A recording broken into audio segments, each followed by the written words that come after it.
يا صباح الفل. النهارده بقى هنعمل واحد من البسكوتات الحلوه بتاعتنا. هنعمل بسكوت اليانسون. ده بقى من ألذ واجمل البسكوتات المقرمشه اللي جربتها في حياتي. هنعمل النهارده بسكوت مقرمش وفي نفس الوقت بيدوب في البق وبيدوب في الشاي برضه، يعني مش ناشف لكن مقرمش. وكمان نسبة السكر فيه معتدلة جدا، سكره هادي، تحسه كده انه مقرمشات كده على بسكوت. ميكس حلوة قوي وريحة حلوة جدا وقوية ولذيذة قوي مع الشاي. ما شاء الله، شايفين الجمال؟ وكمان بجد مش قادرة اوصف لكم ريحته عاملة ازاي. يعني اول ما دخل الفرن والريحة كده طلعت ملت البيت، حاجة كده حلوة جدا. طبعا الجو برد جدا زي ما انتوا عارفين، فدايما بحب ان انا اعمل معجنات او بسكوتات واشغل الفرن كده يدفي البيت. حاجة كده تحفة. بس قبل ما ابدأ الفيديو، لو اول مرة تشوفوني، انا اسمي اسماء. لو عجبكم الفيديو ما تنسوش تشتركوا في القناة ولايك وشير وفعلوا الجرس عشان يوصلكوا اشعارات بكل وصفاتي. يلا بينا نبدأ. اول حاجة هنا معايا في البولة بتاعتي نص كوباية بالكوباية المعيارية سكر. الكوباية دي او الكوباية المعيارية، عموما الكوباية دي 250 جرام. ومعايا بيضتين بدرجة حرارة الغرفة. نزلت بالبيضتين بالشكل ده كده على السكر وهبدأ ومعايا كمان معلقة كبيرة من الفانيليا، فانيليا سايلة او فانيليا بودر، ولكن الفانيليا السايلة زي ما انتوا عارفين بتدي نكهة وريحة حلوة جدا. وهبدأ ضرب كده فيهم بالويسك لحد ما السكر يدوب تماما ويبدأ لونه يفتح بالشكل ده. طبعا انا قطعت الفيديو بس عشان عدد الدقايق. بس اهم حاجة السكر يدوب تماما، ما يبقاش فيه اي خرز عشان ما يعذبناش في العجين. ومعايا معلقة كبيرة مليانة من الزبادي، ويفضل برضو ان تكون الزبادي بدرجة حرارة الغرفة، ما تكونش خارجة من التلاجة. وهديها ضربة كده بالشكل ده بالويسك.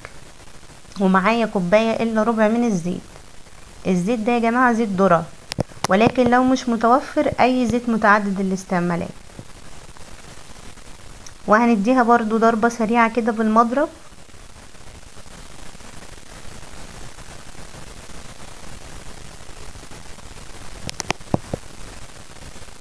شايفين ما شاء الله قوامه عامل ازاي؟ ومعايا هنا بقى 3 كوبايات من الدقيق. دقيق عادي متعدد الاستعمالات بالكوباية المعيارية دي او بالمج الممسوح زي ما عرفتكم قبل كده او بالمج ده.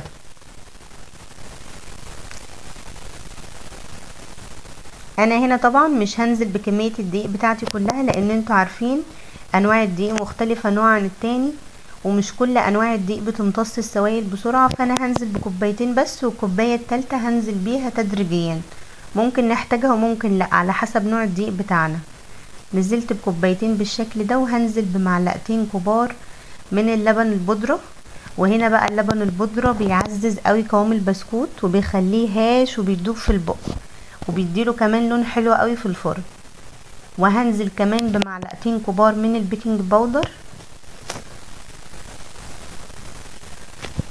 وهنزل بمعلقة كبيرة من اليانسون. اليانسون ده انا محمصاه وطحناه ونخلاه كمان، يعني شايلة منه اي حاجة. وممكن كمان تنزلوا باي نكهة انتوا تحبوها، ممكن شمر، اي نكهة انتوا تحبوها. وهبدأ في التقليب. انا بس كده همزج السوائل مع المكونات الجافة بتاعتي، ولكن مش هعجن، انا بس بدمجهم مع بعض بالشكل ده. ممكن بايدينا، ممكن بالسباتولا. وهنختبر العجينة. طبعا هي هنا كده لسه قوامها بيلزق قوي. هضيف كمان نص كوباية من الدقيق، ويفضل انكم تضيفوا معلقة معلقة، ولكن انا كنت شايفة ان هي قوامها بيلزق قوي، يعني لسه محتاجة. وهنختبر العجينة لسه بتلزق. وهضيف كمان بقى النص التاني من الكوباية. كده انا ضفت ال3 كوبايات بتوعي. زي ما قلتلكوا الكوباية التالتة ضيفوها تدريجيا معلقة معلقة، وتلموا العجينة وتختبروا وتشوفوا الدنيا معاكم هتبقى ايه. وممكن في الدقيق بتاعكم تحتاجوا اكتر من 3 كوبايات، يعني ممكن 3 كوبايات ومعلقة، ممكن 3 كوبايات ومعلقتين، ممكن تحتاجوا كوبايتين ونص على حسب نوع الدقيق بتاعكم. وهنا بقى ما شاء الله اختبرت العجينة بعد ما نضفت ايدي، يفضل انكم تختبروا العجينة بتلزق او لا، بتكون ناشفة. وهنا بقى هنشتغل فيها على طول، ما بنسيبهاش ولا ثانية حتى. قسمت العجينة النصين، وممكن تشتغلوا فيها كلها مرة واحدة، وهفرد نص والنص التاني غطيته بس عشان ما ينشفش، وبالنشابة كده، وهفرده لسمك مش رقيق قوي ومش سميك قوي. ولو السمك رقيق قوي فهتشتغل معاك وهتتبهدل وهتتقطع. وبأي بقى قطعة كحك، اي كوباية، انا هنا استخدمت كوباية، اي حاجة موجودة عندكم، وعلى حسب الاحجام اللي انتوا عايزينها. عايزين حجم البسكوتة كبير، حجمها صغير، شكلوا بقى زي ما انتوا حابين. وهنا بقى كده انا قطعتها بالكوباية بالشكل ده، وهبدأ افتح بقى الزوايد دي، وهشيل بقى في اي صينية ألمونيا. يفضل ان الصينية اللي هنسوي فيها تكون ألمونيا مش تيفال. احنا جربنا قبل كده في التيفال، التيفال بيحرق المعجنات شوية او البسكوتات. والصينية فاضية ما دهنتش فيها اي حاجة. هنا ما شاء الله الوصفة البسكوت دي ولا خلاط، ولا احتاجنا فيها خلاط ولا زبدة ولا سمنة ولا اي حاجة خالص، اقتصادية جدا. وفردت معاكم كمان هنا واحدة بالشكل ده عشان تعرفوا اكتر، واحدة كمان.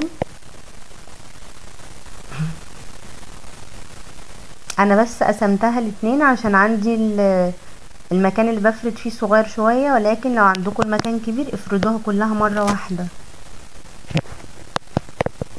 بالشكل ده. وقطعتها وهرصها في الصينية بنفس شكل المرة الاولى. شايفين هنا السمك قد ايه؟ مش رقيق قوي ومش سميك قوي. وممكن تصغروا عن كده، وممكن تشكلوا باي اشكال انتوا تحبوها. يعني حتة التشكيل دي لعبوا بقى فيها زي ما انتوا حابين. والزوايد اللي بشيلها دي هلمها وهعجنها من تاني وهشكلها برضو بسكوتات. شايفين؟ هشكلها برضو تاني وهعمل منها ايه بسكوتات تانية. وهنا بقى انا كنت خلصت كل الكمية بتاعتي ما شاء الله، مالوا صينيتين، يعني حوالي 20 بسكوتة. وهزينهم هنا بقى بشوية سمسم. ممكن تحطوا حبة البركة، ولكن انا بفضل السمسم اكتر في المعجنات، بحب طعمه شوية بالشكل ده. وحطيت لكل الكمية بتاعتي سمسم، وهدخلها دلوقتي فرن مسخن مسبقا على درجة حرارة 170 على الشبكة اللي في النص. هسيبها من 15 دقيقة لتلت ساعة. وهنا بقى هتكون خدت لون جميل بالشكل ده ما شاء الله زي ما انتوا شايفين. ولكن لو ما ضفتوش لبن بودرة للعجينة، ممكن تدهنوا الوش بصفار بضاية او بنسكافيه او بحليب. بس انا اكتفيت بالبيضتين اللي حطيتهم في العجينة، بما ان البيض غالي في الايام دي. ومع شاي بقى هيبقى طعمه رهيب. وكمان ما شاء الله ريحته تجنن. اول ما دخل الفرن ريحته طلعت قلبت الدنيا. مع شاي سادة بقى، مع شاي بلبن، هيبقى يجنن. وعيشوا بقى اللحظة، سقسقوا بقى وعيشوا اللحظة. بجد المعجنات دي عشقي. بس كده، اتمنى يكون عجبكم الفيديو. ما تنسوش تشتركوا في القناة ولايك وشير وفعلوا الجرس عشان يوصل لكم اشعارات بكل وصفاتي. اشوفكم على خير في فيديو جديد ان شاء الله. باي باي.